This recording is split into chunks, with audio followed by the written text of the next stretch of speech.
Self-government, an idea whose time has come again. Why do I say again? Well, because self-government is part of the greater emancipation movement, human emancipation. We've read in the history books about the emancipation of the serfs. We've read about the emancipation of the blacks 150 years ago out of slavery. We've seen recent emancipations both of blacks, Hispanics, and of women. And now we're looking forward to, under a number of names, the brand name isn't important, but it can be called libertarianism, classical liberalism, self-government. We're looking forward to a greater, more complete emancipation of the human race. And in this series, we're going to be answering 5 questions about this movement. And tonight's presentation, the first one is this: are these ideas based in good principles? Are these the sort of principles that your mom and dad tried to teach you, probably did? Are these the ideas that you're teaching your children, or when you have children, that you will be teaching them? In other words, are these ideas, these libertarian ideas, are they based in decent principles? Does something that is wrong become right if the majority approve? I'll repeat, does something that you consider wrong, and we could use the word unethical, unfair, unjust, immoral, but does something that is wrong become right if the majority approve? What we're looking at is the conflict between right and might. A few years ago, a man and wife were returning home from an evening out in New York. They came back to their home up in the 70s on the west side, and as they were walking toward their apartment, a person who was lurking in the dark came out, killed the man. And as he fell lifeless, Yoko Ono recognized that her son was going to grow up without a father. And some appreciated and some didn't really know John Lennon's music. But anyone who knows about the slaying, the killing of an innocent man, somehow, I believe, knows down deep that there's something wrong with that. You don't have to read about it in a philosophy book. You don't have to go check with your catechism. Don't most of us just know somehow that the killing of an innocent person is wrong? A number of years before that, a little baby was kidnapped, Charles Lindbergh's son. And we've read about it in the history books, many of us.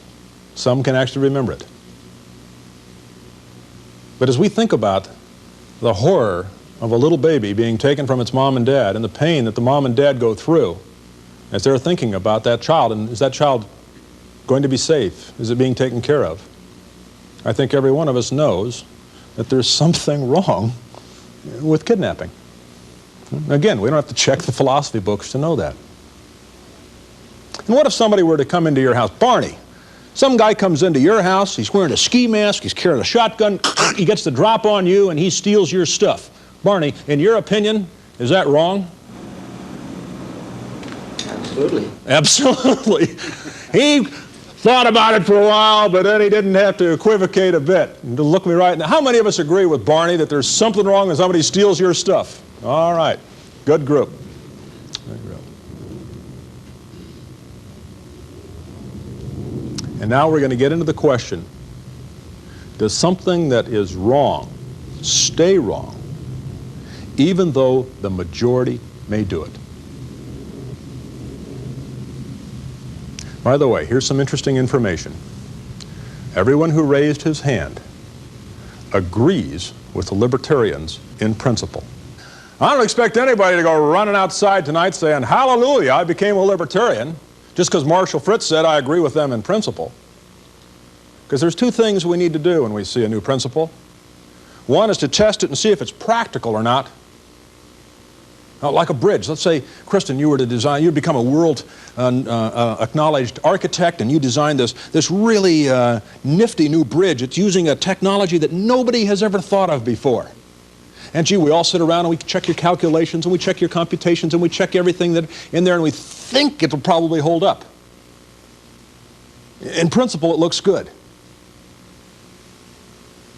But aren't we more sure when we see that that bridge is built and it's stood up under a couple or 3 winters? Don't we feel better about it then, that it's practical? It's not just theoretical? So one thing we want to do is check out the practicality of a new idea. And the second thing we want to do when we find a new principle is to stretch it. We want to stretch that principle. We want to exaggerate it. We want to pull on it. We want to just pull as hard as we can. And we're going to see, does that principle, does it hold up or does it break? You know, you learn that the 2 + 2 = 4. Well, you say that's fine here in Fresno, but what if we try it down in Los Angeles or up in San Francisco? Huh? Well, 2 + 2 is fine if you're counting oranges. Does it work with apples? Does it work in North Carolina? Does it work with your eyes closed? Does it work on the moon? Does it work underwater? Does it work in the dark? You know, we want to stretch that concept to see, does 2 + 2 keep holding up? And that's what we're going to do tonight. Is we're going to take that principle and we are going to stretch the question, does wrong become right if the majority approve? And we're going to stretch that to see if we can get it to snap, or does it just keep holding up? So let's see here. Robert came in and bothered Barney, and he didn't like that a bit. Let's say 2 of them were to come into your house, Steve. Okay, and they're both wearing ski masks now. They get the drop on you, and they're starting to take all your stuff. Okay, and you're unhappy about this, all right? And then one of them says to the other one, says, "Hey, do you think we have time to take all of his clothing too, and his ski clothes?" And Steve chirps up. He's getting a little brave here, and says, "Hey, come on, let's vote on it, guys." He says, "Okay, what's your vote?" And Steve says, "No, you don't have time. My brother-in-law's coming over, and almost immediately. Right? You don't have time. That's my vote." And then the 2 thugs, they vote yes, and yes, they do have time. Now the question is this, Steve. If 2 guys steal your stuff, but they employ democratic principles that allow you to vote on it, does it then become morally permissible, in your opinion? Obviously not. Obviously not, he says. Right. How about 3 of them come into your house, Linda? One of them is wearing a nice business suit. The other 2 are wearing these combat fatigues, and they're carrying these pistols. And the one who's wearing the business suit says, "Linda, we have a list here of things that we want to take from you. And you'll notice it includes your Mercedes, and we are going to be taking your Mercedes, but we have some good news for you, Linda. We've kind of admire your youthful spirit and all, and we think that you would probably maintain that youthfulness if you were to have a bicycle and ride to work and ride to play and ride around everywhere you go instead of driving this Mercedes. And we are concerned, and by the way, you have no doubts about their sincerity. Let's say the guy is actually sincere. Okay? And we want to give you a bicycle. So here, we're going to take your Mercedes, but you get this brand new Schwinn. In your opinion, Linda, is it morally permissible for 3 men to take your stuff, including your Mercedes, as long as you get some return on your investment? You get something back. No. Not at all. Ah, dear. Let's see. How about it we're 4 people and they came into your house, Kristen, and they get the drop on you again, and they go through the whole thing. They're going to take your Mercedes, okay, and they give you this list of stuff they want. But then they say something further. The articulate one that speaks in full sentences and everything. He says, "Kristen, we've found a poor person, a very poor person, in Paraguay, and she has no way to get to work and to support her family. And we're going to buy her a bicycle also. And let's make a couple of suppositions here. One, Kristen, that you have a very sincere and deep compassion for suffering, underprivileged, poor people all around the world. But let's say for a second, Kristen, that your concern for the people of Paraguay is very special. You lived down there for 4 years as a little girl when your mom was the ambassador. You went back and invested 2 years there with the Peace Corps. and the people of Paraguay, particularly the poor, are very special to you. So we can assume that for this question. And now the question is, if 4 men take your Mercedes, but they do something that you consider good with some of the proceeds, buy this bicycle for the poor person, in your opinion, is it morally permissible for people to take your goods if they use the proceeds for something that you like? No, because I worked for it, and if I wanted to be generous with the people in Paraguay, I'd do that myself. Okay. You just as soon govern your own charity as opposed to have thieves doing it, or confiscators doing it for you. Okay. Okay, that was, what was that, 4 people in that gang? What if it was 104, Jim? Raleigh, what if it was 400? Would it be okay then? Holly, if it was 4,000? Hector, if 4 million men came into your house, you know, careful guys, you're cluttering up the carpet there. Would it be okay for them to steal your stuff? Huh? Sylvia, if it were 4 million? Jan, if it were 104 million? The question we resolve to is this: how many people does it take in a gang of robbers so that if you add but one, somehow you transform the immorality of robbery into the alleged morality of taxation? How many people does it take in a gang of robbers so that if you add but one, we somehow transform the immorality of robbery, the wrongness, the injustice, the unethicalness, the unfairness? The word isn't particularly important in this case. How many does it take so that if we just now have a big enough gang so that if we can add one more, we've transformed that immorality of robbery into the alleged morality, just, and fair act of taxation?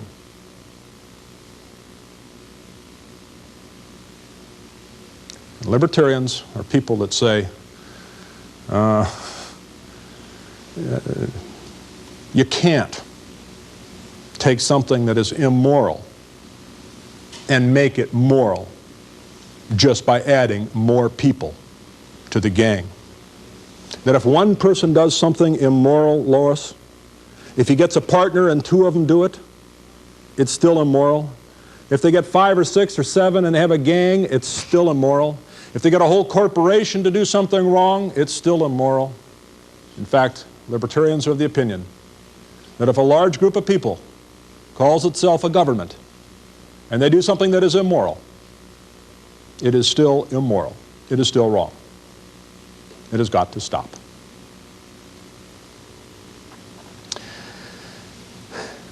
Now, one thing I want to clear up real quick. Libertarianism is not a tax reform movement.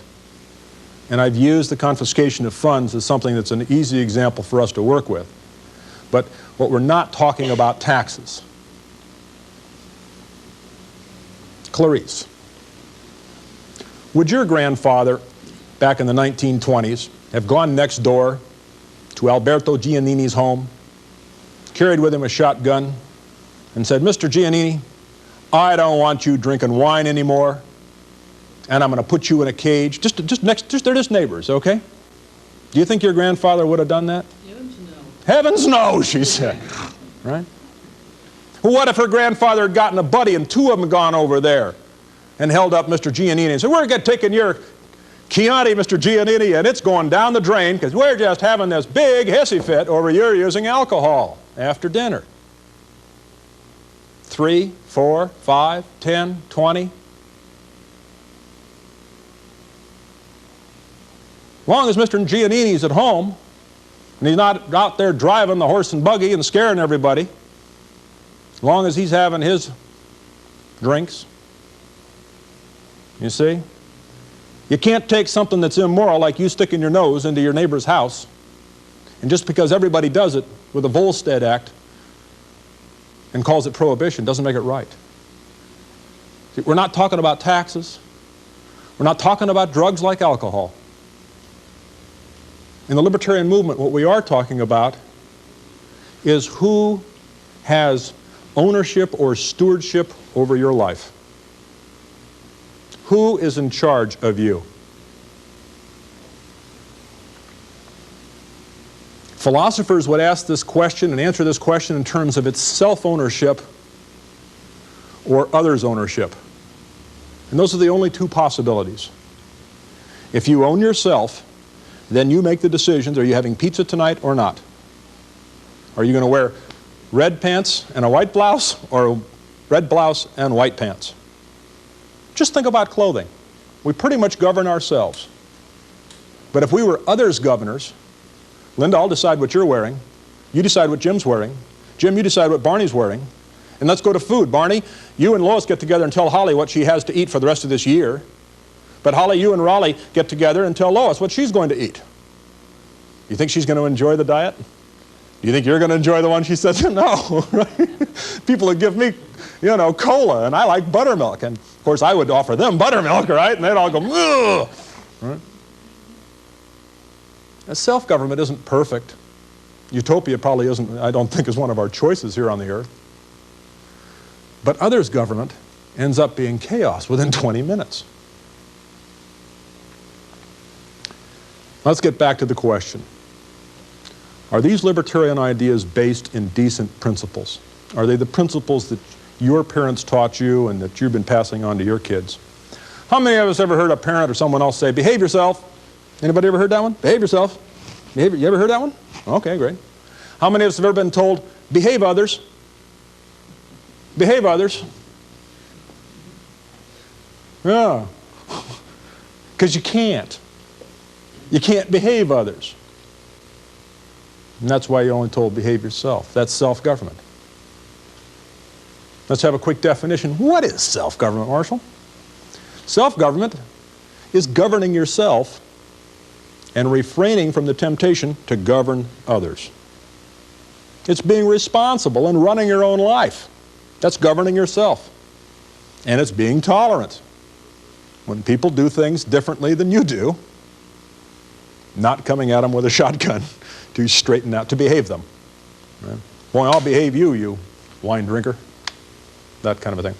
What do we tell our teenagers? Do we tell our teenagers, Barney, did you by the way, how many of us have ever had teenage children? May I see a show of hands? Oh, great. 58% of the audience. That's fine. How many of us at one point were teenagers? May I see a show of hands? All right. 97% of this audience. How many of us still are teenagers? May I? All right. Plus the ones that won't admit it. Very good. How many of us told our kids when they were teenagers, find out what the other kids are doing and then you do that? Huh? How many of our parents told us when we were in the 9th grade, find out what the other kids are doing and then you do that? Never heard a parent tell his kids to make decisions that way. Mahatma Gandhi said it so beautifully. He said, in matters of conscience, the law of the majority has no place. In matters of conscience, the law of the majority has no place. I'll give you an example right out of my own personal life. When I was 9, maybe 10 years old, I jumped off the roof one time. And of course, I was fully prepared. I'd put a towel around my neck and said, Superman, as I jumped. But my dad found out about it because of what happened to my ankle. And he asked me, he said, Marshall, why did you jump off the roof? I had a pretty good answer. Well, because Billy and Bobby jumped off the roof. And my father said to me, monkey see, monkey do. Anyone ever heard that? Yeah.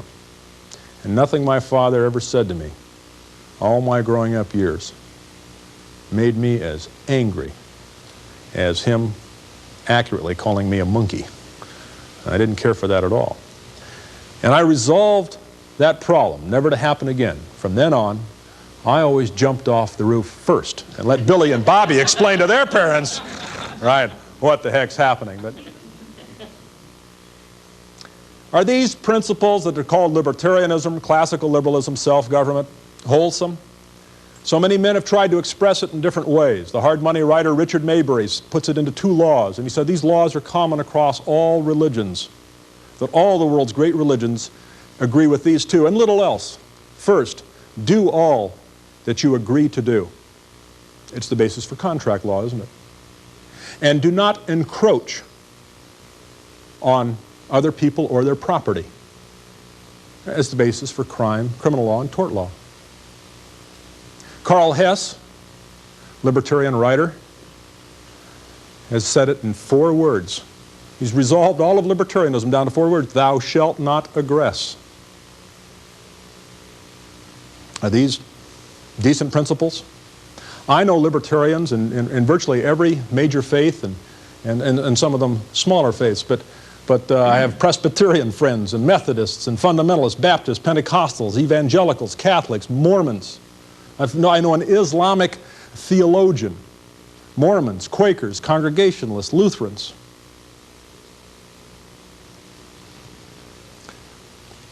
Buddhists, Unitarians, Universalists, Unity Church members,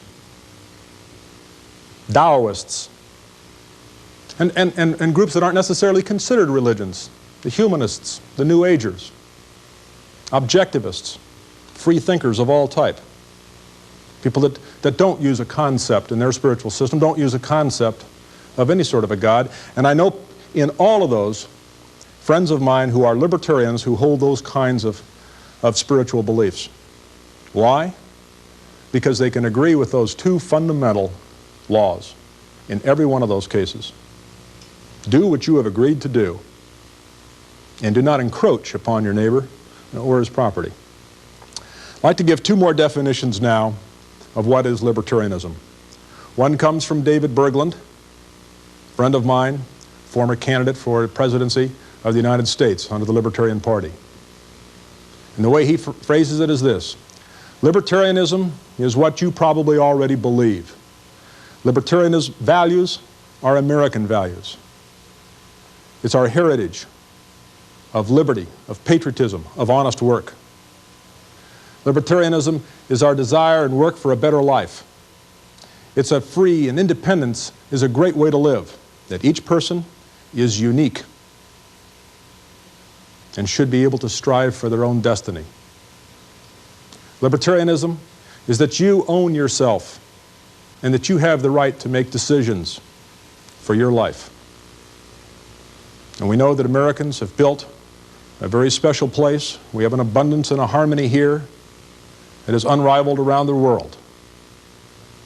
And that comes, indeed, from our libertarian values. People of all races and creeds have built something really beautiful here. And it's time for us to complete it. And a second definition is my own, and that is that self-government, libertarianism, self-government, indeed is what you probably already believe.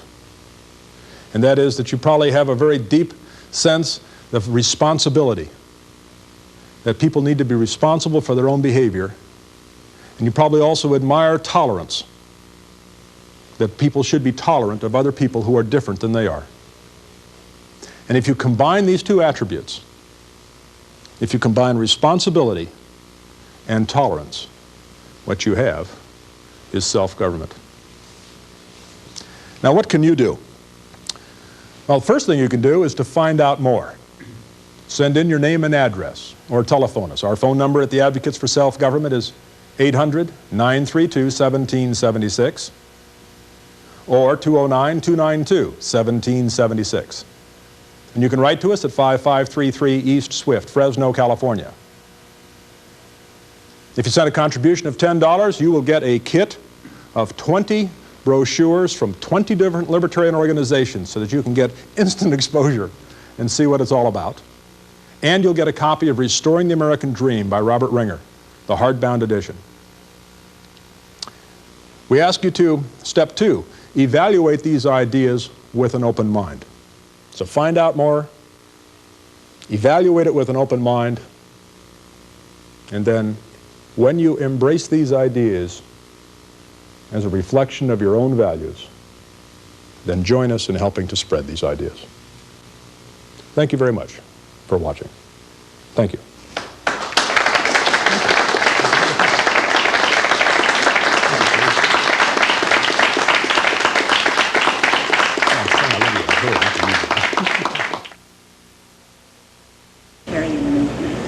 I was a libertarian since I was born.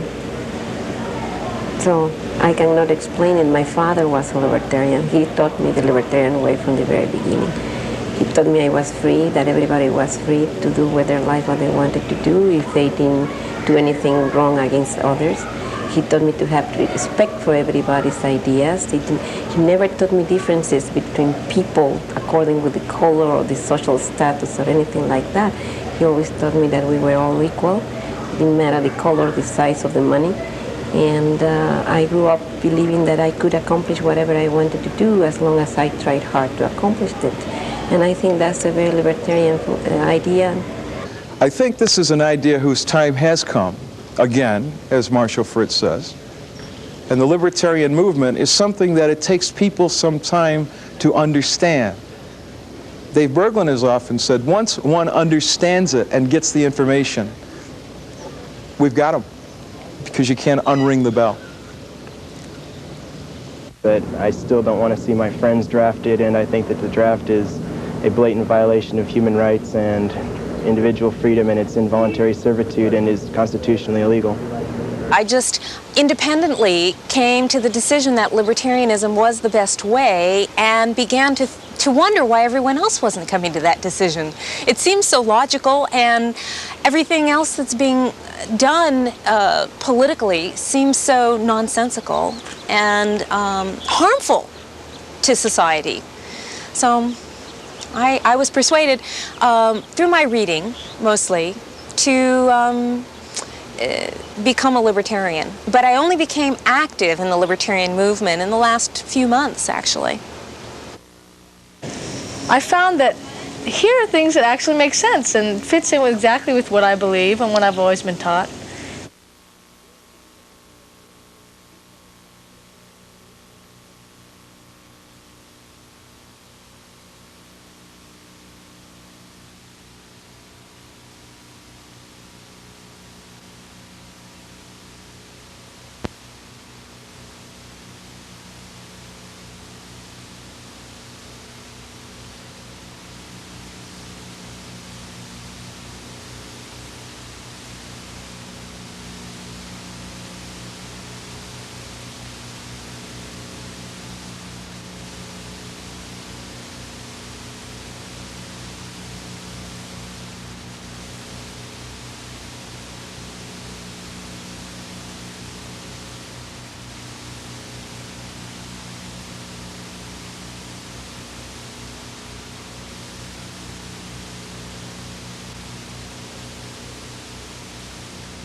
In their letter to the Advocates for Self-Government, dated November 28, 1986, the Internal Revenue Service recognized the tax-exempt status of the organization under 501c3 of the Internal Revenue Code. They also made a perhaps official definition of libertarianism. Libertarianism is a philosophy. The basic premise of libertarianism is that each individual should be free to do as he or she pleases so long as he or she does not harm others. In the libertarian view, societies and governments infringe on individual liberties whenever they tax wealth, create penalties for victimless crimes, or otherwise attempt to control or regulate individual conduct which harms or benefits no one except the individual who engaged in it.